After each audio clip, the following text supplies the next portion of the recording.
Hello everyone, my name is Eric Jones and we're going to look at a PowerPoint presentation entitled Marketing Landscape Management Services. It is a PowerPoint that I put together from the textbook Professional Landscape Management written by David L. Hensley. It is a textbook that I use in my current position at the community college I teach at. And the North Carolina Licensing Board give this course a course number of CEL 401. Again, my name is Eric Jones. I grew up in the landscape business. My parents owned the Elite Landscape Service and Nursery Incorporated right outside of Winston-Salem, North Carolina. So I grew up on average working 4 or 5 days a week in the nursery, and then my parents expanded into the management services where me and my brother both were picked up from school and actually taken to several job sites and worked throughout the summers in our high school and middle school years and even through college. So a lot of experience in that. I ended up getting an undergraduate in landscape architecture and actually came back to work for my parents before starting out on my own. But I did a better introduction in the first course, Introduction to Landscape Management. Now we're going to talk about marketing your landscape management services, and you can also use this for like your design build, even greenhouse, even nursery operations. I mean, you really can take the same concepts, but this is a topic that we talk about in our landscape management classes, and also I teach hort marketing and management class, which is a semester-long course, which we get into details about how to market your horticulture business. It's one of my favorite topics. It's one of my favorite things to do as a business owner. Simple things is creating a new business card that really gets my blood to flowing. I love to market myself.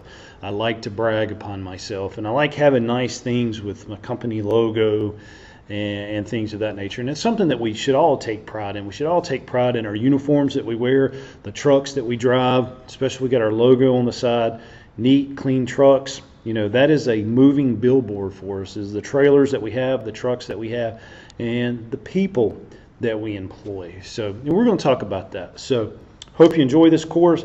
There will be a 10-question quiz at the end of it to satisfy the licensing requirements. It's basically an attendance sheet, and once you do that, I will email you the proof of attendance. So let's get started with marketing our landscape management services. So we're going to start off talking about social media. And social media is one of my favorite things to discuss with my students at the college. And I'll tell you up front that the social medias that I use, I definitely use YouTube because you're actually watching a YouTube video of this presentation. My YouTube is Turf Teacher. I have a Facebook Turf Teacher. I have a Twitter Turf Teacher. I have a Snapchat Turf Teacher, and I have an Instagram Turf Teacher. Now, I'm not really actively engaged with those sites as I was in the past, but I will get back into them, especially now that I'm teaching irrigation CEUs and now doing the landscape CEUs. That'll be a way that I can actually stay in contact with you guys. So feel free to find me on any of those social medias, and I'll talk a little bit about each one of them. I think my favorite two to keep in touch with professionals in the industry would be LinkedIn and Twitter. Probably Twitter more so than LinkedIn, because Twitter I follow all the grass seed companies, the chemical companies, other landscapers. It's a place where I'm getting a lot of information about the landscape industry. Again, we're learning every day in this business. So I want to see what's out there, and Twitter is one of my favorite places to get current news and updates on things in the horticulture world. LinkedIn, great for keeping in contact with colleagues. Also good to stay in the loop about other businesses in the area. LinkedIn is pretty much any professional. I kind of call it like the Facebook of businesses. But you can follow real estate companies, real estate agents, property management companies, other types of business owners, and it's kind of a way just to market or network. Call this more of a networking between other business owners. Snapchat, I actually do a course entitled Snapchat for Green Industry Business for the North Carolina Irrigation Board, and that's one of my 1-hour CEU classes for them. And Snapchat, guys, is probably the newest and latest creation out there. And Facebook even tried buying Snapchat, and they didn't want to because they knew it was going to be the newest and hottest thing. And basically what Snapchat does, and what I like doing it, and I use it for my students at the college too, if I see a plant that is kind of a rarity, and I'm out at a restaurant and I'm like, oh my goodness, there's such and such plant, I'll take a picture of it. You can actually type the name of the plant in there, and then I put it on my story, and I can selectively send it to anybody that's in my contact list. Or I can just put it on my story, and the picture disappears within 24 hours. But I save all my pictures, and I like it because you can actually do the typing over the picture, and it shows it in there. But I really, really like Snapchat. And, the younger generation is really hip and cool, as I like to think, and that is one of the social medias that they are using. Unlike Facebook, Facebook is more used by people like my parents' age and even my age, my generation. But the younger crowd, they're not really into the Facebook as much as us older people. So, but a great success story with Facebook is exactly what my dad did with the strawberry farm. I mean, if it hadn't been for Facebook, he wouldn't have been as successful as he was. That is the coolest thing for his business. And I honestly think Facebook is more important than actually having a website. People still will visit your website and stuff, but they'd much rather look at your Facebook than your website. The good thing about Facebook is people can post pictures.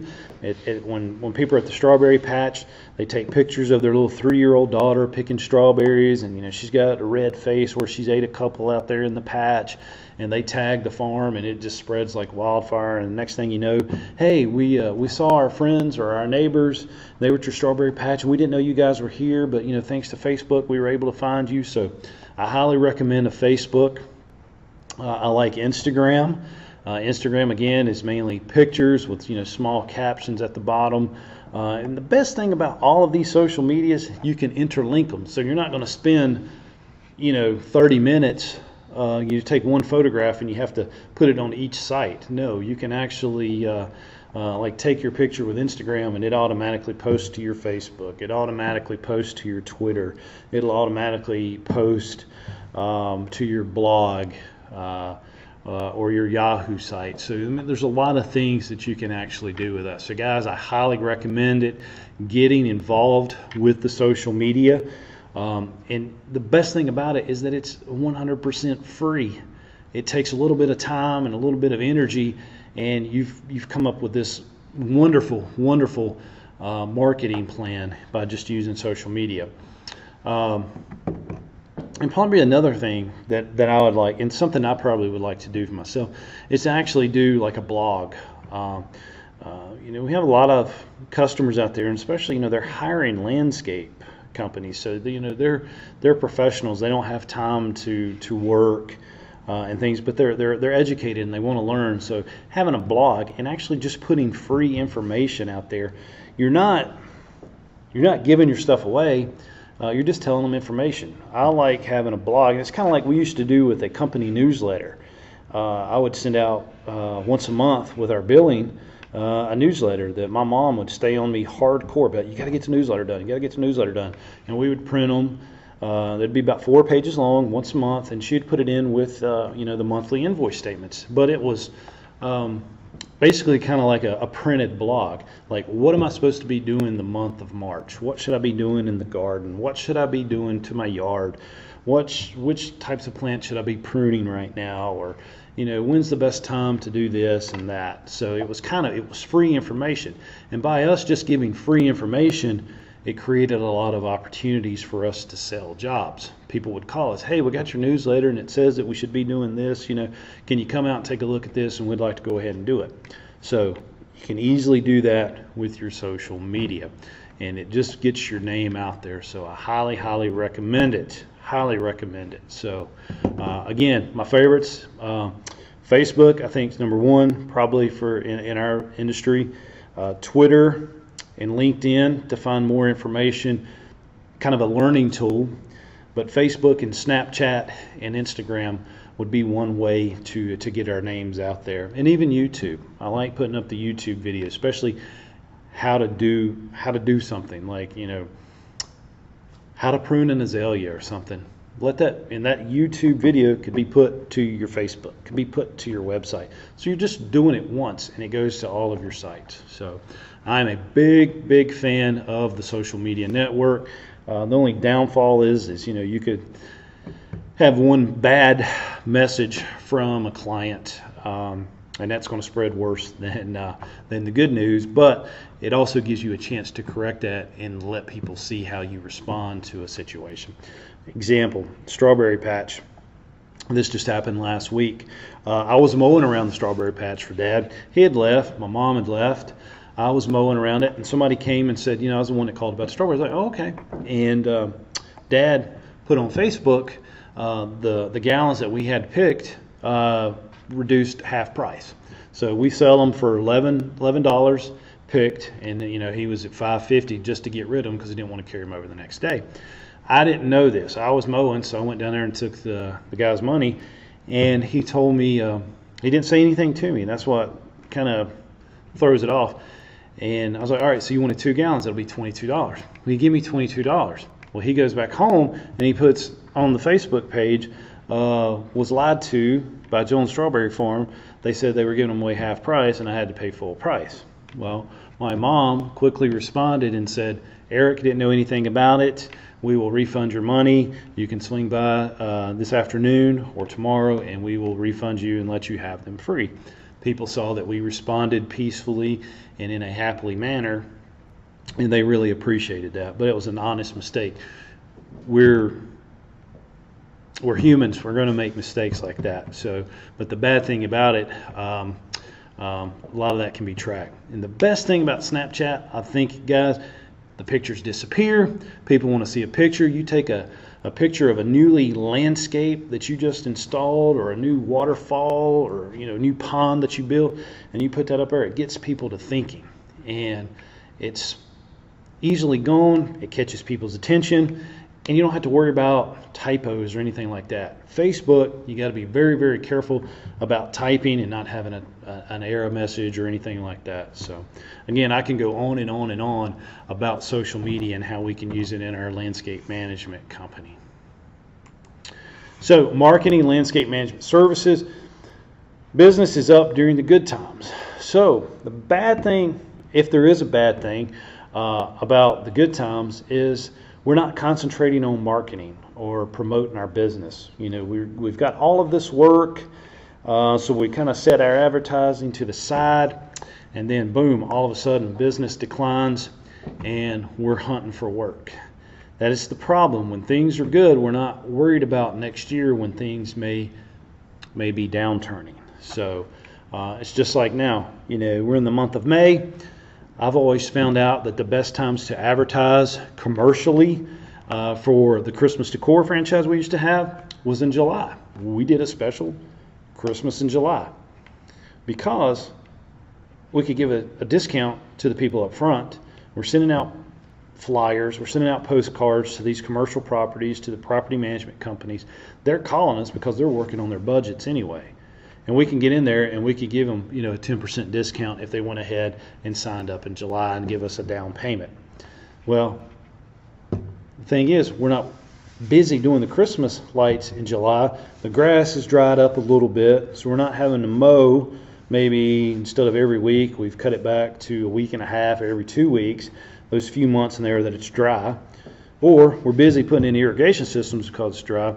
But the fact is, July, we kind of had just a little bit of downtime. Even Dad said, after July 4th, things kind of slow down again until the plugging and seeding season.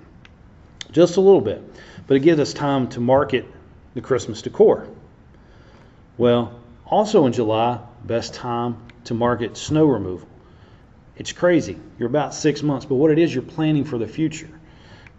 It's kind of hard to market Christmas lights and snow removal when there's already a foot of snow on the ground, or you're got 100 jobs booked for Christmas lights. You don't have time to market it. You don't have time to get out there and actually promote it because you're busy actually doing the job. And you got to think about it. If the economy's great, 6 months to a year down the road, it may not be. So always try to stay ahead and keep marketing for future jobs. Because the last thing you want to happen is, boom, housing market stops, falls off the face of the earth like it did a few years ago, and your biggest work was doing work for builders. And then all of a sudden, that builder's like, you know what, I'm going out of business, I'm going to take a break, I'm not going to build for a couple of years, let things pick back up. What are you doing? You haven't marketed other services in the horticulture side of mowing or lawn care or anything like that. You focused on that one thing. So always make sure you're looking down the road. And the greatest reluctance to invest in landscape and turf care is price. Again, people are always going to compare apples to apples. That's why I want to get in front of them. And I've always been told, my dad has told me straight up, he said, son, if you get in front of the client, I know you're going to sell the job. And it's true. Very, very few times have I not sold a job. And those were the types of customers that I did not want to work for in the first place. My very first Christmas decor sales, after me and him come back from our training that lasted almost a week, came back, we flyered some neighborhoods, and speaking of flyers, they were very, very adamant about putting flyers on doors. And guys, I just thought that was the most horrible thing to do, that I had better things to do. But they came up with an idea. They said, how many of you got young children? Well, I wasn't married at the time. I was a very young bachelor having a blast. And it made sense. They're like, if you've got young kids and those kids want a pair of rollerblades, go buy them a pair of rollerblades. You drop them off the top of the neighborhood and you follow them in the back of the truck, give them a stack of flyers and let them put them on the mailbox or however they had to do it. Some of these neighborhoods have places that you could stick advertisements in. And it worked great. And he's like, if you don't have kids, go to the local Boy Scouts or Girl Scouts troop and see if they want to walk down the neighborhood and pass out the flyers. Make a donation to their troops. So there's all kinds of ways to get that information out there. But we flyered the neighborhood and we got a call. I actually went and sold the job, and I sold it for $4,500. A $4,500 Christmas light job. The lady wrote me a check for 100% in full. She gave me a check for $4,500. I brought it back to the office, and Dad's like, my God, son. I mean, hey, I just got back from the sales training. I know how to do it. I can sell a landscape job. Now I've just carried it over to the Christmas lights. Well, later that evening, her husband called me, and he's like, what in the world have you done? How in the world can you put $4,500 worth of Christmas lights on my house? I'm like, sir, it was, I priced everything that we could do for your home, your beautiful home, and your wife selected each item. I mean, it was a line item on the estimate, handwritten estimate. He's like, I just don't believe it. Well, the next day we went and installed the $4,500 Christmas light job. Same guy called me the day later, and he says, I want to apologize to you. He said, this looks amazing. And he says, I am sorry that I questioned how much this cost. He said, my wife is tickled. You have made our house brilliantly lit up. He said, we are tickled to death. Thank you. So, my point is, the flyers worked. I got in front of the customer. I sold the job. And the price was he was very reluctant. I mean, she wasn't reluctant at all. She's like, I want this and I'm going to get it. Well, he was just like, no, there's no way. If I had talked to him, there's no way that I could have sold the job, or if he would have been there. My landscape jobs, I like having both wife and husband present at the kitchen table when I present the estimate. When it comes to the Christmas lights, which is more of a, kind of a, what I call emotional buy, it's better, I think, just to have the wife present. So, developing a marketing strategy. Marketing is neither selling nor advertising, although both may be an important part of a marketing strategy. So we're continuously marketing ourselves, guys. And basically when I say this, selling is when you're actually selling the job. We're not doing that every single day. It'd be nice if we were. And we're not always advertising. We're not always spending advertising dollars, but we're always marketing ourselves. And we're marketing ourselves through the use of our vehicles, The biggest pet peeve I've ever had with our crews is when they pull up to a job site and I'm already there, or they leave, go to lunch, and they come back. They open the truck door and a Pepsi bottle falls out, or a Coke. It doesn't matter. But trash, empty cans would roll out of the truck. My biggest pet peeve. If people see that, they're automatically going to think that your job sites are going to be left messy. And speaking of job sites being messy, every day you must clean up the job. If you're on a week-long project, every day you need to stop 15 or 20 minutes early, make sure all the empty plant buckets are up, all the bags from the soil conditioner, the strings from the pine needles. You need to clean up every day. Leave it looking immaculate, or better than it was before that. But we're always marketing. We're always marketing ourselves. We've got the logo on our truck. We've got our business cards. We've got our polo shirts, collared shirts. Our crews are wearing nice t-shirts. We're in uniform. The guys look very, very professional out there. You're not letting them cut the sleeves off the t-shirts that you've paid for, and everything just looks neat and clean. That's part of a marketing strategy. We're always marketing ourselves. And then to actually develop a marketing strategy, we must answer a few of these questions. One, we need to identify the services or products that we're going to sell. And like most landscapers, and we've done this ourselves, we're guilty of it, we try to do everything. We try to do everything that's within the realm of landscape contracting, and we shouldn't. We should not do that. If you're good at cutting grass and you've got that system perfected and you've got crews implemented to take care of so many jobs per week, let them do that. If one of your clients comes up with a huge landscape job and you want to do it, you can't take the mowing guys and do that are already booked for 5 days mowing. What you're going to have to do is you may have to sub it out, or you can do part of it, or you can hire another crew if you've got sales coming up for other jobs like that. But it's okay that if you get a nice landscape job that's got a brick paver patio of 1,200 square feet or something like that, sub that out to a masonry contractor. If you've got a retaining wall that needs to be built, sub that out.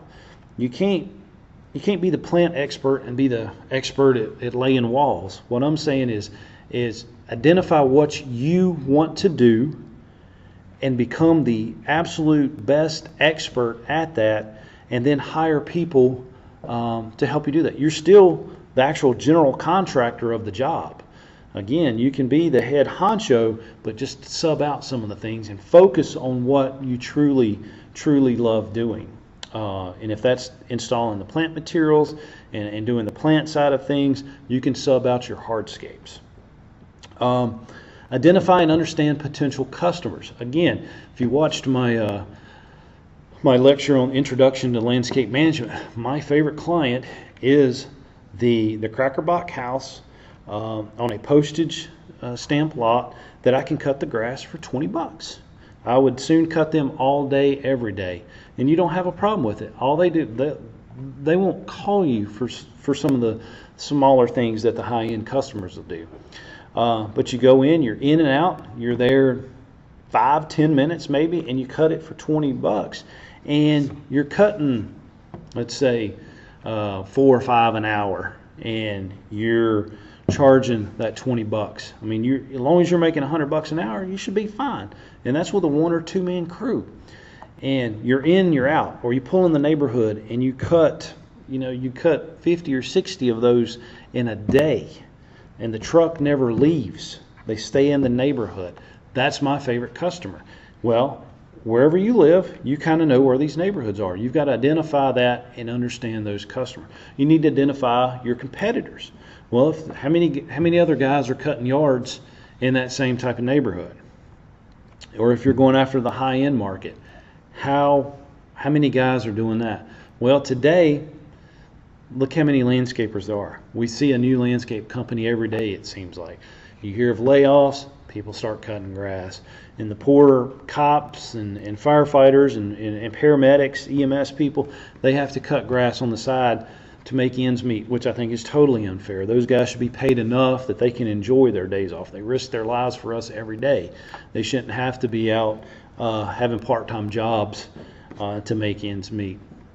And then we need to identify advantages and disadvantages of where we're going to be work, of our different customers. Well, a disadvantage of my favorite yard, the $20 yards,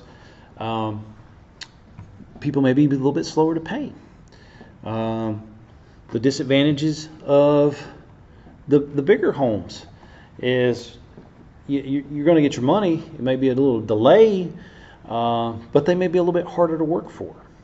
And some of the advantages of that is your trucks are being seen in the high-end residential, so you may pick up some more. Some advantages to the smaller neighborhoods. Again, you can cut probably, maybe 30, 40, 50 a day in a neighborhood like that. That the truck just moves, once an hour, just a little bit further down the street. So you got to think about that. Another disadvantage is travel time in between the high-end residential.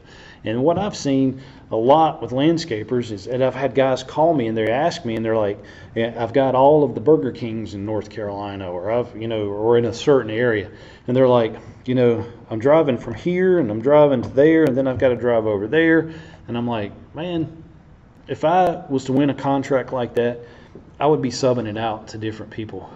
So if I get Charlotte, Statesville, and Winston-Salem for a particular bank or something like that, I'm going to be calling landscapers in Charlotte and say, hey, can you cut the one on such and such street? What would you charge me to do that? Man, if I make $20 off of it every time they cut it, and I do not have to drive down there and do it, and that's $100 a month. Well, what if he's doing 10? That's $1,000. Then all I'm having to do is lick an envelope and put a stamp on it. So you got to start thinking in terms of that. And travel time, windshield time is our biggest downfall. Guys are driving from here to yonder to cut grass, and if you start out small, that's going to be an issue. So if you get a place, it's okay to work in different cities like that, but you need to make sure that your crews are staying in there all day in a particular area. And that's when you got to really market hard around the surrounding jobs that you have. And guys, I say flyers work. They do. And with our Christmas decor, we come up with a flyer, and we did 4-color, which means it was like a photograph flyer. And we would actually staple little packets of grass seed or little packets of fertilizer that they could put on their house plants. It was something that they could use. So when they picked it up, they seen that it was something that they could keep, and they were more apt to look at the flyer. And then that was a big help to us. And then direct mail, which direct mail is a little expensive, but direct mail does work. Determine the most efficient methods to reach the buyers. Well, in those $20 yard neighborhoods and with our Christmas clients, the flyers worked. They really, really worked. Direct mail for the higher end properties and the higher end even commercial properties. We'd have a postcard, and then we'd mail them a little fold over, and then we would mail them a trifold brochure for the commercial properties. Because people have got to see your name and recognize it 3 times before they're really going to remember who you are. Develop an action plan. So you create this plan. I'm going to flyer these neighborhoods. Then I'm going to send them a postcard in the mail. Then I might send them a brochure. Then I might offer 10% off on this. Develop that action plan and make sure that it happens. And when you're doing this, always do your quality work. You don't want to get all this work and then start doing what you say you're going to do, and it's not meeting people's expectations. So you get it implemented. You've got to do the quality work. And even if it is just cutting grass, you've got to be the best grass cutter that you can possibly be, and make the client's turf look exceptionally well. Simple things is striping it up like a baseball field. These people that drive around and around in circles, I mean, come on, it takes no more time to stripe it and make it look good. Give them that diagonal or diamond pattern cut in their yard. And then advertise it and promote it. Once you've figured it out, the market that you're going to work in and the types of clients that you're going to have, advertise it and promote it. Advertise it and promote it. So again, I hope you see what I'm saying, that marketing is not just selling or advertising. It's a combination of everything, but we're always marketing ourselves. Every day we're marketing ourselves. All right, so no cost advertising. Well, there might be an initial cost up front. One is the company image and the professionalism. By how you talk to somebody is no cost advertising. The way you carry yourself, the way you hold yourself, just the persona that you carry, just how you are is no cost. When you open your mouth and you're very respectful to the customers, you're selling yourself, you're marketing yourself at that time. The names and logos, having a catchy name. I came up with the name Turf Teacher to teach these classes. You know, Eric Jones, the Turf Teacher. Turf Teacher is catchy. It's easy to remember. It's quick to remember. I have all my social media linked to the Turf Teacher name. Trucks and equipment. Yes, Mr. Bass here, Tony Bass, real good friend of mine that I met in the Christmas Decor franchise system. Love his books and everything that he's written. I use his book that the E-Myth for the Landscape Contractor. I use that in my horticulture management marketing class at the college. I have my students read that every spring semester. And Tony, real good guy. And when he owned Bass Custom Landscapes, every truck looked like this. Yes, it cost some money to do this on the truck up front, but it was a rolling billboard. People saw it every single day. They recognized it, and they seen that truck everywhere. And people really got to know that logo and that brand name that he was doing. Your correspondence, your business cards, your letterhead, your envelopes, everything needs to be very, very professional looking, and it needs to be the same. Like, have this Bass Custom Landscapes here on the top left hand corner of the envelope, and have it in the middle of your letterhead. All of that needs to be done. And the best thing about it, guys, again, you don't have to take this to a print shop, but even if you do, you can do it very, very inexpensive on things like vistaprint.com. Or you can set up to print your letterhead from Microsoft Word, that when you type in a letter, it automatically prints your letterhead and your phone numbers and your web address and everything like that on it. So, very cheap or even no cost advertising. Pay the money up front to letter those trucks. Keep them clean. Get some nice collared shirts for your guys that are selling the jobs, and nice t-shirts, and even have some collared shirts and long sleeve shirts for giveaways for your employees. It keeps everybody's their morale up. So simple things like that, guys, that's very inexpensive, and like I said, most of it doesn't cost you a thing, especially your image and your professionalism that you present to your clients and you present to the general public. Personnel, again, uniforms. I am a strong believer in the uniforms, especially the same color pants, the same color t-shirts that the guys are wearing. They need to take care of their uniforms. If a guy comes in and they've cut their t-shirts, cut the sleeves off, I'm sorry, you're no longer employed here. You're going to take care of the stuff. We used a uniform service for the pants, so we had everybody wearing green pants. They also give us some tan shirts that we had the patches with our names and stuff, and we got kind of frustrated with that. We didn't want to look too, what I would say, mechanic-y, so we went to t-shirts and long sleeve t-shirts. We still kept the tan shirts, but the guys like the t-shirts a little bit longer. We went with like a light gray. They had the logo on the back and on the front left, and then we had the nice collared shirts that me and Dad and some of the other supervisors would wear. And I would always keep a change of clothes in the truck. I would keep a collared shirt or a long sleeve button-up shirt in the truck. So if I got a call from a job that somebody wanted an estimate, I could do it on the way home. I could do it at lunchtime or whatever, but I had something that looked a little more professional. Now, I'm guilty, just like my dad. It's in my blood. I love getting dirty. I love doing landscape work.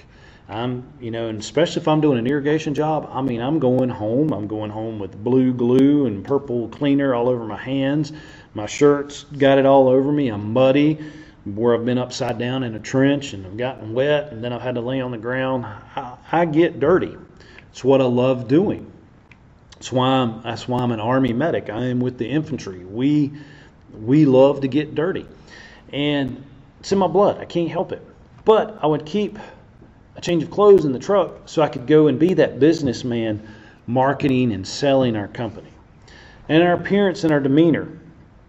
Again, not to discriminate against anybody, but the ladies and the gentlemen that's got the the piercings all over their face and stuff like that. I'm sorry, we would actually have them take those out, one, for safety, but it's just it's not professional in my eyes. And there's certain cleanliness and safety issues that we got to use for that. And the guys that's got tattoos, we would make them wear the long sleeve shirts. I mean, yeah, it's our company. I don't call it discriminatory, but I mean, we had an image to uphold, and we had an appearance that we wanted to uphold. Same thing with the military. You can't. They're cutting down on it. If you've got tattoos that stick outside the uniform, they are able to release you from your duty. So, probably shouldn't have went there. So I apologize to any of you guys.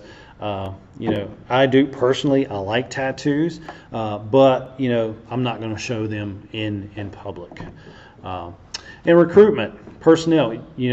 Recruiting some of your better employees would be at the community college level, the high schools that have agriculture programs. There's a lot of horticulture programs that are coming back into the high school. When I was in high school, that was kind of like unheard of. It was in years previous, but when I was in high school, we didn't have FFA, we didn't have ag classes or anything. And the high school that I actually graduated from, it now has it. They have a greenhouse that's up and running. So it's returning to the high schools. Visit the high schools and the community colleges for recruiting. And certification. Have your employees get certified.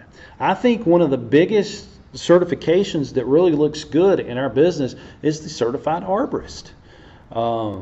People in this area, in Winston-Salem, the higher ends, the Buena Vista people, they just look at being a certified arborist as a very respectable certification. Even though you might be in the lawn care business, you might want to incorporate doing tree service or tree fertilization, things like that, but just being a certified arborist and actually helping your employees get certified, help them become certified pesticide applicators. You may not pay for their license, but go ahead and get them certified, and let that be an initiative. You're here 1 year, we'll help you get your pesticide certification. And then organizations, have your company join. It used to be Planet, now they've changed the name. I can't remember what they changed it to, but any of the professional networking associations. I was a big member in the American Society of Landscape Architects for a long time, and hadn't done that in several years now, but I loved going to their meetings. I loved going to the annual meetings that they would have in the big cities. I went to the one in Los Angeles. I went to the one in Atlanta. I loved being around the landscape architects and going to their conventions. But join an organization like that and allow your employees to be a part of that. That gives them morale and wants them to be a part of the company. Things that add up to being professional. Again, communicate. Always have open communication, not only with your employees, but with your customers as well. And be able to speak professionally about your job. Take a public speaking course. I recommend that. Just to get in front of people and to open up. I mean, I love standing up in front of 1,000 people and talking. That's just me. And you need to be able to explain and point out the things in people's landscapes or on their properties. And you need to take pride in it. Take pride in your profession. That is the one thing that I've seen guys kind of talk about. And even talking on the phone with some of you guys, kind of talking about, well, there's 1,000 people that are doing it now in the area I lived in, and I was like the second one in business and things of that nature. Yeah, but take pride in that you were one of the first ones. Take pride in that and grow from that, and let your customers know that. And then refrain from criticizing your competitors. guy I went to high school with, graduated with him. Never knew that he was in the same business. I mean, I came back from college and everything, and I'm like, what? He's in the business? And I hear him talking trash about, not about us, but about other landscapers. And I'm like, you don't do that. Don't do that. Your customers don't want to hear you dogging the previous landscaper there. What you need to do is point out good things in their landscape and point out things that you can help them with. I wouldn't even mention the previous landscape company's name. Don't do that. People don't like hearing you criticize. Advertising, cold calls, and referrals. Well, some places got the law about the cold calls and everything, but and we've never really done that. We never really had to. But we get a lot of referrals. I mean, again, word of mouth advertising is still some of the best. You do a good job for your existing clients, and they are going to pass your name out, especially the younger generation. Now, I have seen it where some of the older clients that we've had, they kind of wanted to hog you for themselves. They wouldn't want their neighbors to know who actually did their job. And we've actually had some people get mad that we put a yard sign in their front yard, especially with Christmas decor. It was a car dealer, He called me. I stuck the Christmas decor sign in his front yard, and they were building a new house at the time, so we were doing it at their first home. And he called me and he says, "You better come and take this sign down right now. I'm gonna throw it away." I'm like, "Well, sir, to be honest with you, that sign cost me $5. I don't want to spend, $5 in gas to come and take it." And he's like, "Well, I'm taking it up and I'm setting it in the carport. You can come and get it." And he said, "I expect you to come get it." Well, I went and got it, and he was a car dealer. And after that, he was kind of like, "Well, I'm sorry, I kind of got hateful and stuff." And I said, "Well, you know what?" I said, "Next time I buy a car from you," I said, "I want to make sure that you don't have your name on the license tag or on the back of the trunk with the vinyl lettering. I mean, that's the same way." Well, that's how I get my name out there. I'm like, "Well, that's how I'm getting my name out there. But when I buy that new car from you, I'm not going to. I want it without your name on it." So, kind of hit me with a sore spot there. Well, traditional advertising, television, radio, and newspapers. We've had good luck with the newspaper, not from advertising in it, but by doing a press release. I used to do that for Mom and Dad all the time. Starting Strawberry Patch, do a press release, send it into the paper, send it into the radio, send it into the TV.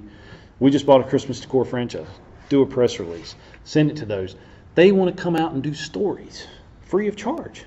We made it to the front page of the Winston-Salem Journal one day. Winston-Salem Journal. And it was one of our guys up in the tree. He was on a ladder, had the red hoodie on with Christmas decor, had the apron, had the green pants, had the Santa Claus hat on, and he was wrapping clear mini lights in a dogwood tree. Made it to the front page. And it was like, "Elite Landscape Service now offering Christmas decor services." Easy. It took me 10 minutes to type that press release. Television. I like television, and I actually had a student that graduated our program, took my marketing and management class, and actually did a TV commercial. And he said they got covered up. He actually went into the business of a home and garden center. And he said the television, the way they run it, he was able to pick the times that it was shown, and they showed it during like the Good Morning show during the mornings, and he got a lot of work by like a 20-second commercial that he did on cable TV. Business publications, never really done much of that. We were members of the Better Business Bureau for years. Yellow Pages, I can tell you that I do not like that. But that was the big thing before social media. You had to have a Yellow Page ad. The only thing that we do now is we do purchase a Yellow Page listing, because that gives us a free business listing in the white pages. It's the only reason we do it. It costs us like $15 a month. Internet, the web page. Again, you still need a website, but your social media sites, I think, take precedence over that. And what you need to do on your websites is have a link to your Facebook and Instagram and all that. And when you post something to Facebook or Instagram, it automatically go to your website too. But use your website, use that. Yeah, you could have your WordPress site or your blog as part of your website. So you still need to have it, but again, social media I think takes precedence. And then direct mail. Guys, the best thing I think about direct mail is you can pick zip code, you can get down to the street, you can get down to the dollar amount of income that the people make. And we would always send out direct mail to people that had six-figure incomes, 100,000 plus. We didn't want, did no good for me to advertise landscape installation services or hardscape services for somebody that was making 30,000. I mean, they just weren't going to buy it. So we would pick the neighborhoods, we would pick the street, the zip code, income. You can pick the age of the people. I mean, you're spending the money on the actual piece of mail, so you can tell them exactly where and who you want it to go to. But very good success with direct mail.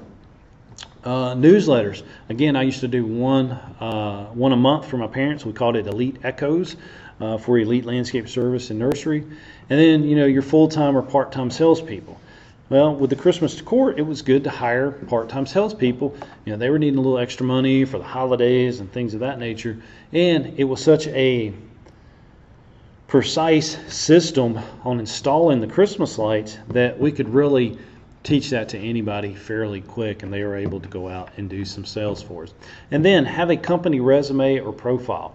I used to keep a nice leather binder that would have pictures of jobs that we had done, and I would actually have a resume of the company. Student union at UNCG, we did the irrigation system, we did the landscape system on it. We've done so many Krispy Kremes, we've done so many O'Reilly Auto Parts all over the Southeast. We've done, landscape jobs in excess of $100,000 per job. So we had all this in a nice leather portfolio that I could take to the clients when we were pricing the job. And I always kept it, the leather binder was a 3-ring, because some of that I didn't want to keep in there. I mean, if I was going to sell a $5,000 landscape job, I didn't want to show them one that we did for $150,000. It gets a little intimidated, and they start thinking, wow, I can't spend that money. So we tailored it for the specific jobs that we had. If I was selling $5,000 landscapes, I had pictures of $5,000 landscapes only in that leather binder. If I was going to sell a high-end residential that, we're looking at landscape architects that designed it, we're going to be doing it in phases, and it's going to be 100,000 plus, and we've done some of those, several of them. We would put in pictures of the ones we'd done previously, and they wouldn't necessarily want to see a $5,000 landscape. So very simple way to market per job that you were doing. Non-traditional advertising, newcomers assistance groups. We were a member of that one time. When somebody moved in new, they would automatically get like things in their mailbox. They would get like a welcome package, and we advertised on that, and we were able to pick up especially some landscape management services from that. They needed somebody that they felt was trustworthy, and being a part of that organization kind of helped us get it. Lawn and garden shows, we've done that a few times. Only bad thing about it, they're usually on the weekends. They're in the springtime when everything's super busy, and you gotta do that. Me, I don't like sitting down there in a booth all that time, but we did pick up some good jobs on the time we did it with the Triad Home and Garden Show. Community and public relations, again, local associations like the Better Business Bureau. I'm trying to think, maybe if you join like the Chamber of Commerce, things of that nature.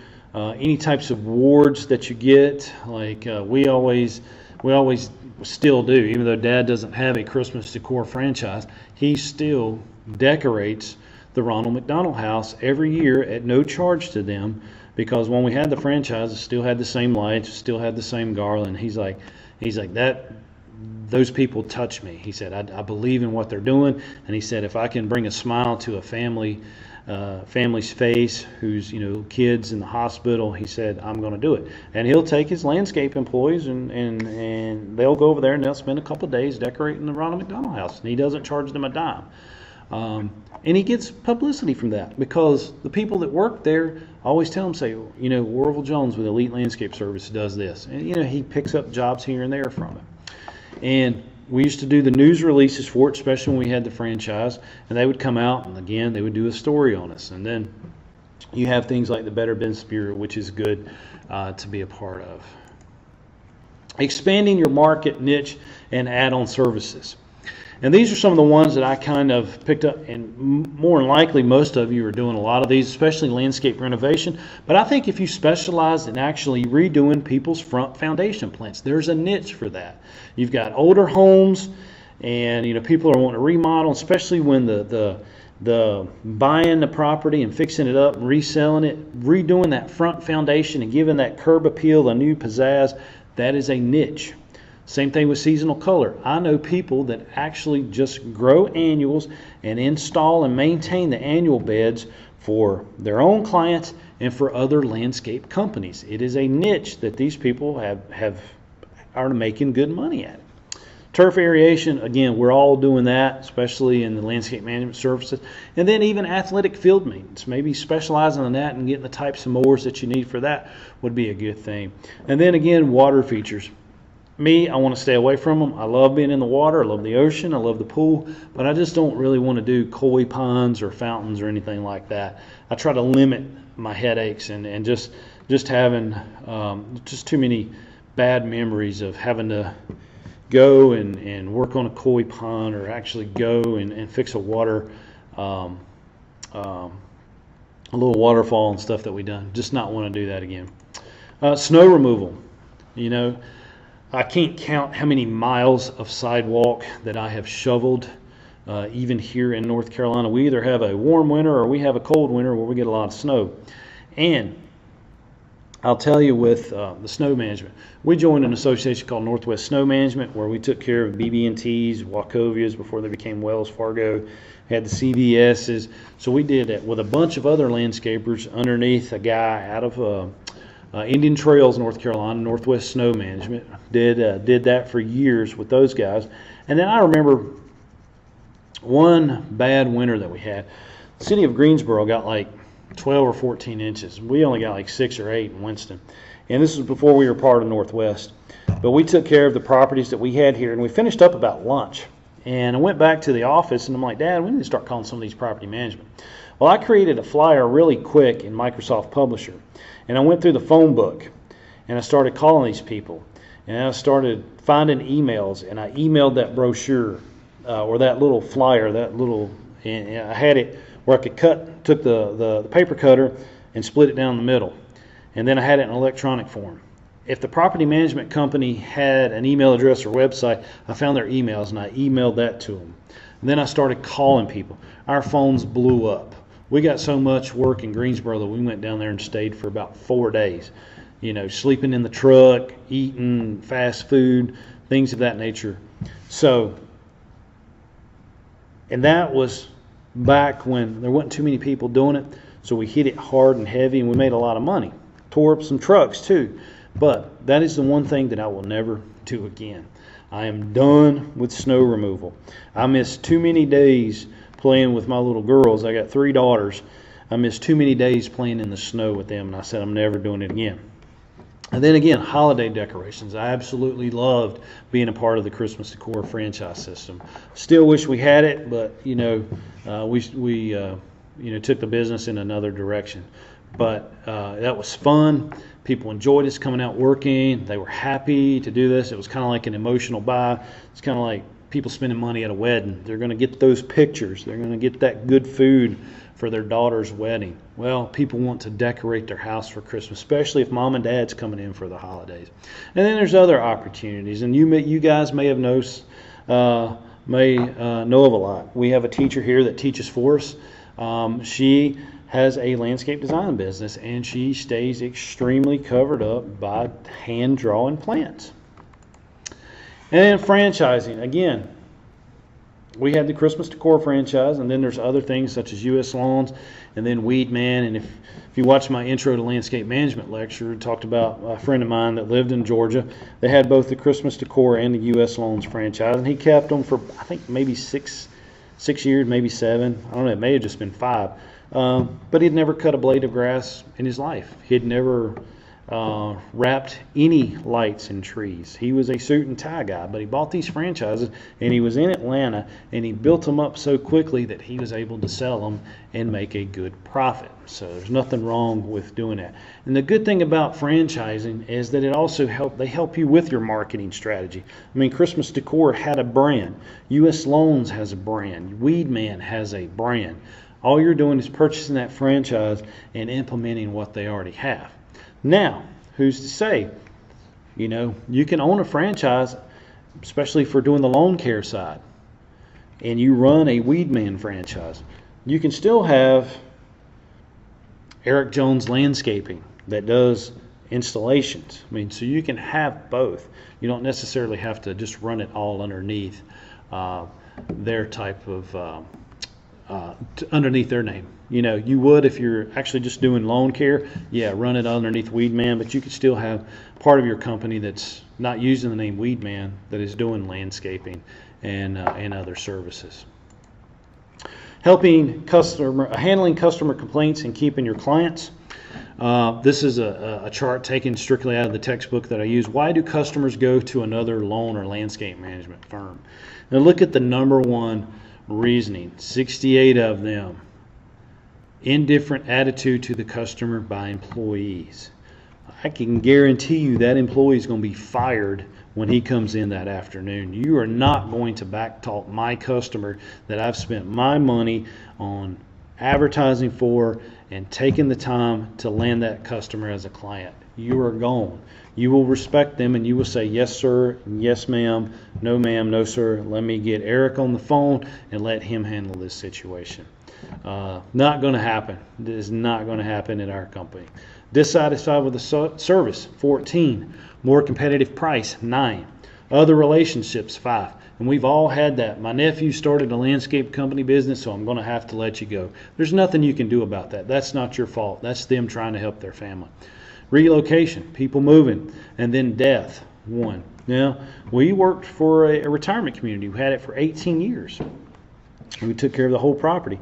And we took care of, when they moved in to the retirement home, we kept up their houses in town because a lot of them didn't want to sell it, or they were renting it out or whatever. We took care of it. And when they died, of course, we wouldn't have that property to take care of. But that 1, indifference attitude toward the customer by your employee, that is something that really gets under my skin. And they're gone. We're just not going to put up with it.